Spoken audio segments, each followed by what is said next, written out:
Hi everybody, welcome. Thank you for joining me again. Saturday today, so I'm lazy. My natural instincts had always been to rest on a Saturday, and then on a Sunday I have renewed energy to do what needs to be done. I know it is supposed to be the other way around, but Sundays had always been a big lunch, i.e. work. It had always been washing and ironing school clothes, i.e. work.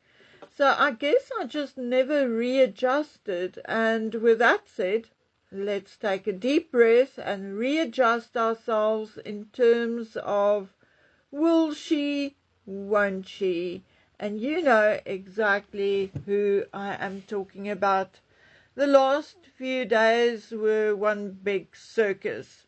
Some reporting Meghan is definitely coming and they are definitely bringing the children and they will have full protection, and others saying no, the royal family is not playing ball. None of it is true, nor is it true that they will stay in one of the number of cottages at Sandringham or at Highgrove.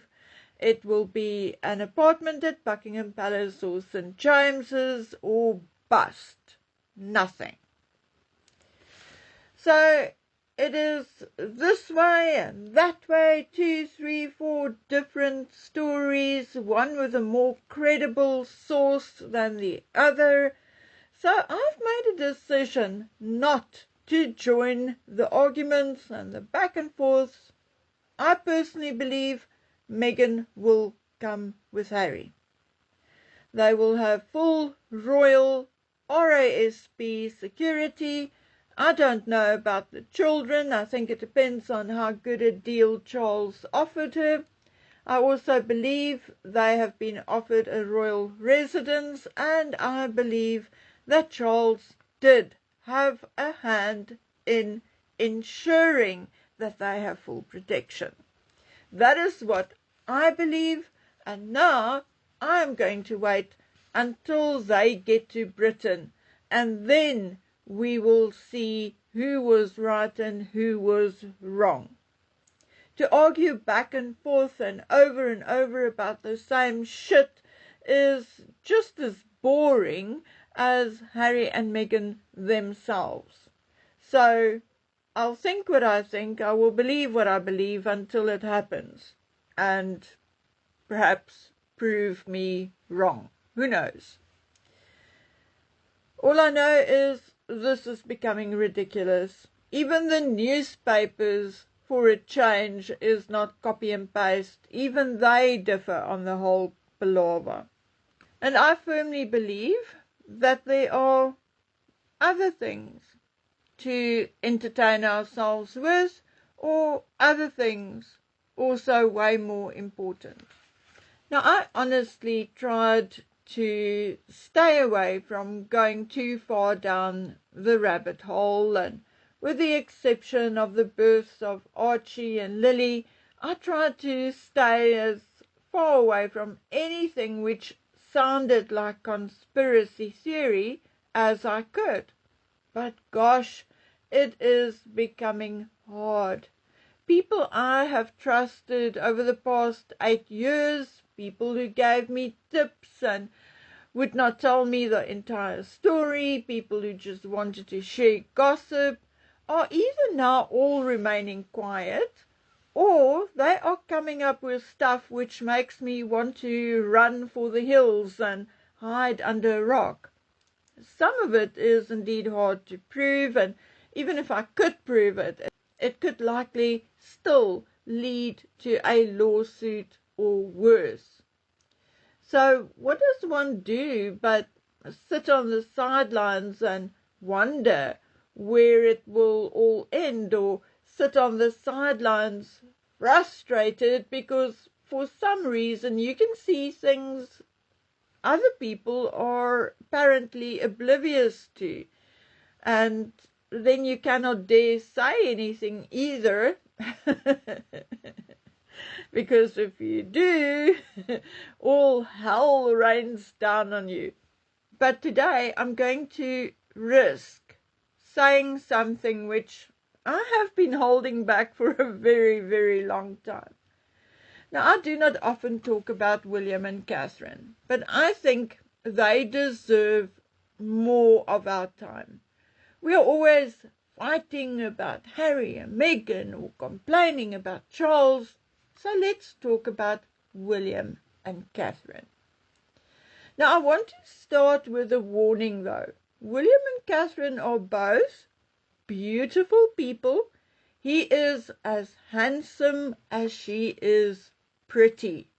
Both are tall and slim and both always neat and presentable. Neither has major scandal in their background or even in their recent past. They obviously have a good relationship and a successful marriage as far as we know and we can see. I know for a fact they had these squabbles and maybe still do. We don't know because they do not hang their dirty laundry out for all to see. However, they both recently admitted in public that they love each other. Now that is wonderful, isn't it? And I, for one, for some reason, have a tremendous sense of empathy for William. But, and here comes the warning, sometimes you have to quit while you are ahead, and the higher, the bigger the pedestal you put someone on, the further they get to fall. Sometimes due to very little fault of their own. I have a little and better insight into Kensington Palace activities than I do Buckingham Palace, although Kensington Palace is a much tighter ship with far less leaks than Buckingham Palace. Buckingham Palace, like I said in a previous video, leaks like an old farmhouse roof. Anyway, the biggest risk to William and Catherine at the moment is us. We need to take a step back and look at them and pretend we are all adults with healthy brains and not fangirls with hormones attacking our brain cells. William and Catherine need us to see them as fallible human beings who are not walking miracle makers, but two people who are trying to do what is right and who is not always right and who do and are capable of making mistakes. Now, if we love and respect them that way, it will be so much easier for them to overcome whatever mistakes they may make now or in the future. However, if a portion of their fan base persist in this sycophantic, well, actually, that is far too kind a word. Let's call it what it is. Let's call it demented, sick hero worship. Well, my friends, then I'm afraid if people don't stop that demented, sick hero worship, I'm afraid William in particular is not going to make it. One way or another, him or his reign will then fold. Because the pedestal some of the people out there are putting them on is so high that if he or they should fall, it will be fatal. Not too long ago, I had a talk with an ex-journalist, writer, reporter about the Andrew saga, and he said to me that Charles has to keep Andrew under basic house arrest because Andrew knows things about him too. Remember, we spoke in a previous video about this. Anyway, I can guarantee you that at this point, William likely knows as much, if not more, than Andrew. I know that William and his team found the way Charles managed and ran the Duchy of Cornwall, in one word, appalling, shocking, and completely out of touch. I also know that a lot of the disagreements between Charles and William in the first year or two of Charles's reign was not so much about Harry and Meghan as everyone would like to think, but about the Duchy of Cornwall. That, I know for a fact. You can take that one to the bank. And I've been telling you the same thing for about 3 or 4 years now. I never wavered in that. Now, I'm not saying they never fight or argue or fought or argued or disagreed about Harry and Meghan. You can be 100% sure they have. I've been telling you about one particular fight about Harry, Meghan, and Andrew, or at least they were mentioned in this whole debacle, and this fight spilled over to the rest of the family, and that was even before the Queen died. Imagine what it became like after she died. Okay, now getting back to William. William is indeed trying. He is honestly trying to pull the Duchy of Cornwall out and away from the feudal system under which it had been run while Charles was at the helm. It is a struggle for William. It is not easy to undo the harm which had been done in the 50 years of management under his father. Well, so far so good. But will he make a mistake along the way, or will something backfire on him? Sure it will. He is human, and the more you do, the bigger the risk that you will make a mistake. You pick up one ball and you can cling to it with both hands, but you pick up 20 and you are inevitably going to drop one. But William has no choice but to juggle all those balls. William, from my own observations and from what I hear, is a rather strange creature.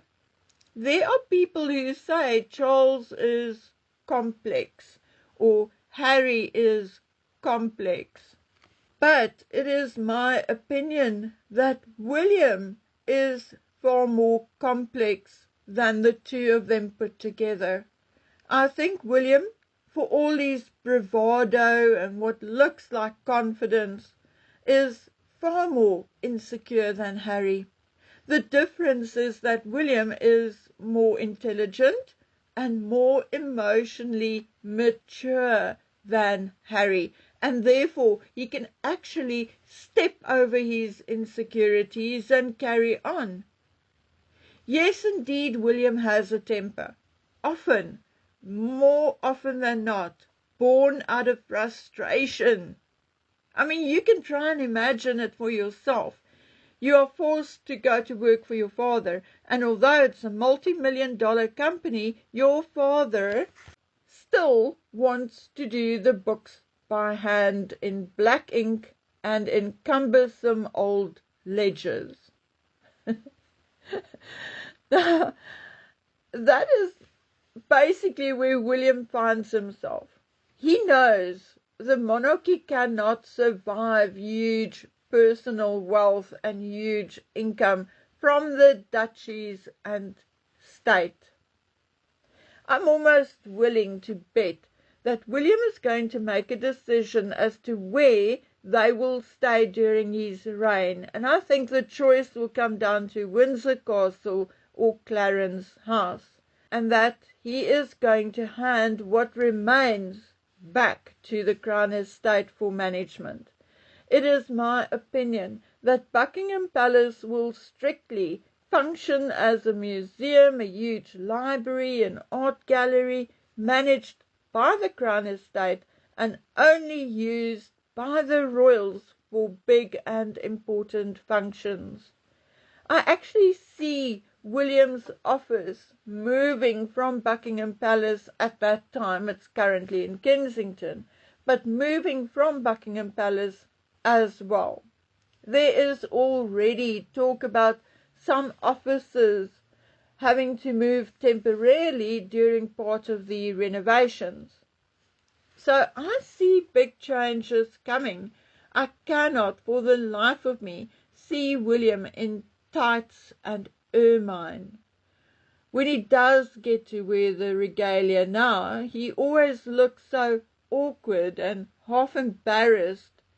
And we should not blame him. He won't be ditching history and tradition, just trying to pull the monarchy into the 21st century and come across as less entitled and more personable, and because it's just not him. There are a few mistakes I think William is already making, in my opinion, but I don't know whether it reflects on who he is or whether it is because of who he is supposed to be. Now, if there's something I hate and I find so rude, is how Charles in particular can just ignore people. Just keep walking. And yes, I include hecklers, but not only hecklers. Someone opens a car door for him and he does not even acknowledge the person by even so much as a glimpse, or never mind a soft thank you or even a nod or a smile. Now, I hate that.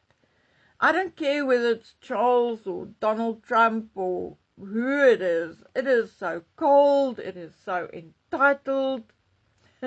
Someone in the comment section called me insane for expecting Charles to reply to a heckler. What if the man is mentally unstable? Well, no, the man in question at the time was not mentally unstable. You could actually hear that he was completely aware of what he was saying, and he was meters away from Charles, behind rows of people, and made no attempt to get any closer. Thus he also posed no danger.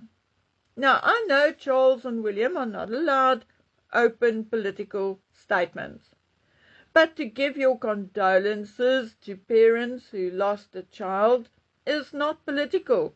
And if it was going to change the perception of what people already had of him, Charles, he would have been well advised to, in that very public moment, have expressed his sincere condolences.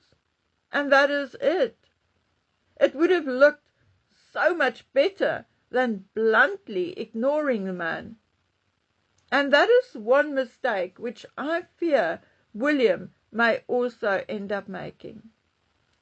Britain is on a precipice, a breaking point, and I can see it and I can feel it because I have seen my own and a few countries go through exactly the same. It's a matter of being there, done that, okay?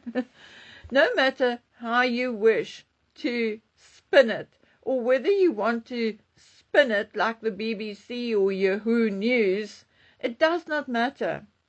Child sexual abuse, particularly by a certain demographic, and the various reports like the Grape Gang Inquiry Report and a number of other reports like that on survivors and then statistics being released every now and then, actually proves to the world that there is something seriously wrong in Britain. And I'm not going to talk about it any further except to say that I find it almost unacceptable that not a single royal has said a word. Not a word. Catherine with her early years development research and program. Not a word. Camilla with her domestic abuse charity. Not a word. William with his male mental health endeavours. Crickets. Sophie has made numerous visits to Africa, to the DRC, to the Chad-Sudan border, and Ethiopia to campaign against sexual violence and abuse of women and children in Africa. I mean, that's wonderful, but not a peep out of her about the grape gangs in Britain. This cannot continue. The British people deserve better. The indigenous British are the people who sustained the monarchy for years, hundreds of years. The British people are the ones who need a leader, or at least someone with some measure of influence to be on their side.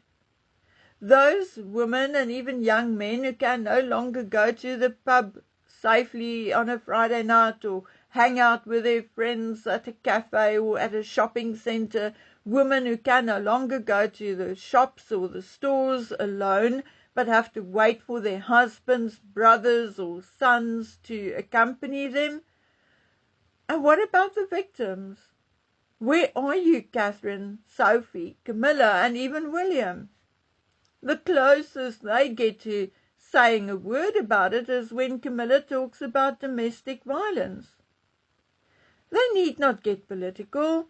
They just need to show open and public compassion.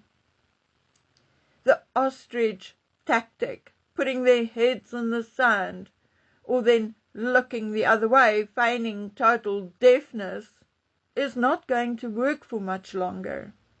It is fantastic, it is great that William is starting to tackle unemployment and homelessness in the Duchy of Cornwall areas and land.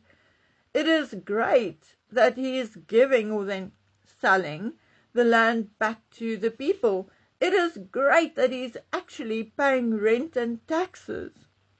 But he still remains a very privileged man. And if he is suddenly going to start turning a deaf ear to the people of his country, the monarchy will not survive. People must see a reason why they are paying that soon to be 100 million per annum in sovereign grant. And I'm sure they're not paying it to see someone become mute. Now the same applies to Catherine, make no mistake. She is currently riding a tremendous wave of love and respect, an almost unknown high, but waves do come crashing down. However, sometimes they also just smooth out. Something has changed in Catherine, and I cannot put my finger on it. She is indeed stunningly beautiful. To me, she's actually more beautiful now in her 40s than she was as a young woman in her 20s. And watching her in Italy with the children was such a joy. But something has changed. There's a certain stubbornness, a little less tolerance. I don't know, but I can tell you if I was her mother, whether she is 40 or not, I would have given her a bit of a talking to after Peter Phillips's wedding. I'm not joking. I suffered from second-hand embarrassment when that girl held the umbrella for Catherine so she could get into the car, and Catherine ignored her. Not a smile or a thank you. She completely did not even look in the girl's direction, not even while she was bouncing around to keep the umbrella over Catherine's head. No, just no. That is not the Catherine we know, like, or love. The reason why I'm so stubborn about talking about Catherine's clothing is because Catherine herself is being stubborn. She herself said her office will no longer release which designer she is wearing because she does not want everything to be about what she wears, but instead about her work. She very quickly got helped right. You see, one of the royal roles is to promote British goods, and by not releasing the designer's name or brand, you are not promoting his or her work. So that did not last too long, maybe a week. So because of that, she has pulled a stubborn streak. Everything she wears is either a coat which can double as a dress or something which looks like an air hostess's uniform. So people get mad at me for saying it. But Catherine says it and knows it herself. She is doing it on purpose. The problem is that one day her newfound stubbornness may cost her. You think we as creators are all about clicks and views? We are small fry compared to the royal family. Their entire existence as royals depend on the approval of the public. Now again, being critical about whatever, or commenting on Catherine's clothing, the style, not how it looks on her. She is always, come on, let's be honest, she is always perfectly turned out. So when I comment on the style of her clothing, it does not mean negativity. It does not mean dislike of her. And it certainly does not mean hatred of any kind. As a matter of fact, those people who are telling you, or telling me, and I'm not the only one, oh, geez, I've seen some things. But those people who are telling us then to shut up, to not be mean, to not say anything, just because you are talking about their idol, be it William, Catherine, or whoever, they are the ones who will eventually cause an aversion and eventually a dislike of the very person, even though they, that poor person themselves, have not done much to deserve it. We must realize that not only are William and Catherine human beings who are capable of making mistakes, but they are also public figures. And as such, we are allowed to comment and criticize as long as it is constructive and respectful. To say you, or then me, are bored with the coat and coat dresses, that is my opinion on a piece of fabric, not on the person. But, for 5 seconds, I am Carol Middleton, her mother, or I myself, telling my daughter of nearly the same age what I think of something she is wearing. It is actually the person wishing you death or calling you evil or demonic or whatever they can come up with, who is causing the drama, making a small comment a major issue.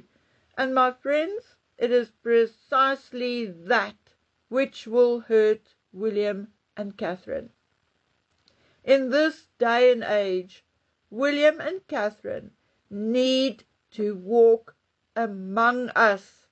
They need to walk with us, not put on a pedestal like demigods to look down at us. Okay, folks, I think I'm going to take a day or two off to finish some art and craft projects for the annual Winter Art and Craft Market and Exhibition. We need to set up Tuesday afternoon already, and all my stuff are still in pieces or in boxes. But I'll see. I'll do a members video between now and Wednesday. I'll see how well I cope over the next 2 days. But if you don't hear from me, it's all okay. I'm just doing my annual art exhibition, sale, market, thingamadoodah. I find a lot of happiness and peace and joy, not only out of displaying my own handwork, but also to look at other people's. So, I am off to go do that in any event when I finish here. Maybe I'll finish sooner, and maybe something comes up in this royal saga which needs my immediate attention, in which case I will be back sooner. Anyway, please take good care of yourselves, stay vigilant, and stay safe. Bye.